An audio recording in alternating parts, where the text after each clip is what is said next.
नमस्कार, आप देख रहे हैं न्यूज नेशन और आपके साथ इस वक्त में लक्ष्मी उपाध्याय। देश में इस वक्त सबसे ज्यादा अगर कोई मुद्दा है तो वो है बाबा भोलेनाथ। जी हाँ, वो बाबा जिसके समागम में, जिसके सत्संग में 121 से ज्यादा लोगों की मौत हो गई। इस पूरे मामले में सवाल बेहद गंभीर और कई खड़े हो रहे हैं। बाबा का अब तक कोई पता नहीं, लगातार तलाश की जा रही है, पुलिस टीमें लगी हुई हैं, लेकिन बाबा का अब तक कोई सुराग नहीं लगा। बाबा ने अपनी तरफ से वकील को अपॉइंट किया है जो कि कोर्ट में उनका पक्ष रखे। एपी सिंह उनके वकील हैं, उनकी तरफ से उनका पक्ष रखा जाएगा।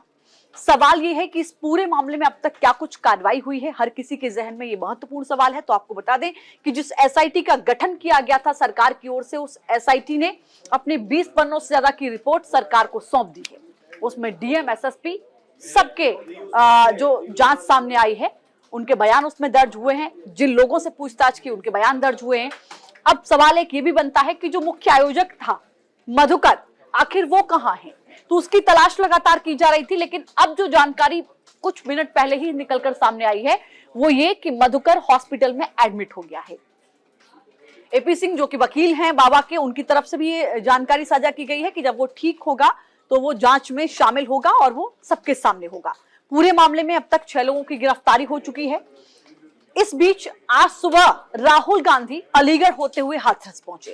पहले वो अलीगढ़ गए, लखना गांव में जो पीड़ित परिवार है जिसने अपनों को खो दिया है, उस परिवार से उन्होंने मुलाकात की, उनका दर्द जाना, उन्हें सांत्वना दी और सरकार से मुआवजा देने की मांग की। साथ ही उन्होंने कहा कि जो हो सकेगा हर संभव मदद हम भी इस पूरे मामले में करेंगे, लेकिन सरकार को दिल खोल के इसमें इन परिवारों को मुआवजा देना चाहिए जिन लोगों की डेथ हो गई है।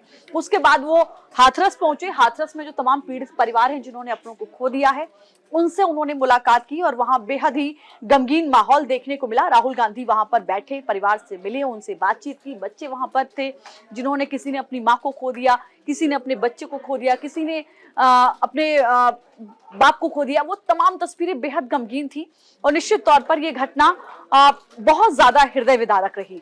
सवाल ये भी उठता है कि आखिर ये जो बाबा अपने आप को भगवान का स्वरूप कहता है, आखिर उस बाबा को इस अनहोनी की भनक क्यों नहीं लगी? आखिर वो बाबा लोगों के मौत के मुंह में छोड़कर लोगों को आखिर क्यों चला गया? अगर खुद को साक्षात भगवान का दूत कहते हैं तो उस बाबा के सत्संग में यमदूत आ गए 121 से ज्यादा लोगों को लेने और बाबा को भनक तक नहीं लगी। तमाम ऐसे सवाल हैं जो इस अंधविश्वास पर भी खड़े हो रहे हैं। बाबा को लेकर कुछ लोगों का जो विश्वास है वो आज भी अटूट है। हमारे सहयोगी जब ग्राउंड जीरो पर जा रहे हैं, लोगों से बात कर रहे हैं, तो आज भी कुछ महिलाएं ऐसी हैं जो इस बात को मानने को तैयार नहीं है कि बाबा भगवान का रूप नहीं है, बाबा के पास कोई ऐसा चमत्कार नहीं है। लेकिन इस अंधविश्वास की आंधी में और चमत्कार के चक्कर में जिन लोगों की जान चली गई, उनके परिवार कहीं ना कहीं अब उस बाबा को दोषी ठहरा रहे हैं जिस बाबा के अंधविश्वास के चक्कर में आकर लोगों ने अपनी जान गंवा दी। हालांकि आपको याद होगा कि इस घटना के अगले दिन मुख्यमंत्री योगी आदित्यनाथ घटना स्थल पर पहुंचे थे। वो हॉस्पिटल पहुंचे थे, लोगों से मुलाकात की थी, वहां पर जो हॉस्पिटल में जिनका ट्रीटमेंट चल रहा था उनसे मुलाकात की, उनसे पूरे घटनाक्रम के बारे में जाना। जहां पर ये पूरा घटना हुआ, ये हादसा हुआ, वहां पर भी वो पहुंचे। पूरे मामले की जांच के आदेश भी दिए गए, एसआईटी का गठन किया गया, इसने रिपोर्ट सौंप दी है। लेकिन दूसरी ओर राहुल गांधी विपक्ष की ओर से वो पहले नेता रहे जो इस पूरी घटना से जुड़े पीड़ित परिवारों से मुलाकात करने के लिए पहुंचे। तो इसके अपने अलग, एक तो ये है कि हाँ वो परिवार से मिले हैं, सांत्वना दी है, लेकिन इसके एक सियासी मायने भी अलग हैं। सियासत भी इस पूरे मामले में जो है वो खुलकर हो रही है। लेकिन सबसे बड़ा सवाल जो हर किसी के जहन में आ रहा है वो यही है कि आखिर अब तक बाबा के खिलाफ एफआईआर क्यों नहीं हुई है? किसी भी एफआईआर में अब तक बाबा का नाम सामने नहीं आया है। बाबा का जो मैनपुरी में आश्रम है वहां भी पुलिस पहुंची, बाबा का कोई सुराग नहीं है।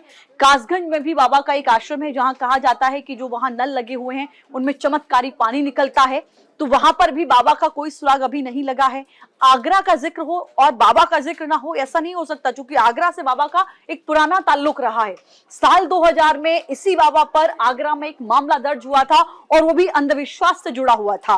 कहा यह जाता है कि बाबा ने एक बच्ची को जो गोद लिया था, रिलेशन में उनकी भतीजी बताई जाती है, उसको गोद लिया था और उसकी डेथ हो गई थी। उसकी डेड बॉडी को 3 दिन तक बाबा ने रखवाए रखा। अपने जो सेवादार हैं उनका दबाव वहां पर रहा कि बाबा इसको जिंदा करेंगे, लेकिन 3 दिन बाद भी वो जिंदा नहीं हुई बच्ची। उसके बाद पुलिस को बड़ी मशक्कत करनी पड़ी उसके अंतिम संस्कार को कराने में, चूंकि सेवादार लगातार फिर भी कह रहे थे कि बाबा इसको जिंदा करेंगे।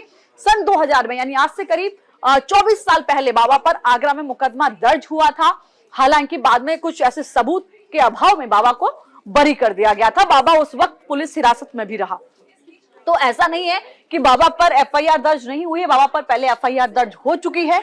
लेकिन अब कुछ पॉलिटिकल पार्टियां ऐसी भी हैं जो बाबा को क्लीन चिट देने में लगी हैं। उनका कहना है कि नहीं, ये सेवादार इसके लिए जिम्मेदार हैं, प्रशासन जिम्मेदार है। निश्चित तौर पर किसी एक व्यक्ति के कंधे पर इसकी जिम्मेदारी कैसे डाली जा सकती है? हाँ, वो बाबा जिसके सत्संग में लाखों लोग उमड़े, क्या उस बाबा की व्यवस्थाओं के लिए कोई जिम्मेदारी नहीं बनती? वो सेवादार जिनके भरोसे इन तमाम लाखों जिंदगियों को छोड़ दिया गया, क्या वो सेवादार इसके लिए जिम्मेदार हैं? या वो प्रशासन जिसको इस पूरे मामले की जिम्मेदारी लेनी चाहिए थी, पूरे कार्यक्रम में अगर कुछ ऐसी गड़बड़ी ना हो इसके लिए सतर्क रहना चाहिए था, क्या वो प्रशासन इसके लिए जिम्मेदार है? सवाल इस पूरे मामले में बड़े हैं और खुलासे धीरे धीरे सामने आ रहे हैं। 6 लोगों की गिरफ्तारी हो चुकी है। आगे क्या कुछ खुलासा होगा आपको बताएंगे। फिलहाल के लिए इतना ही। नमस्कार।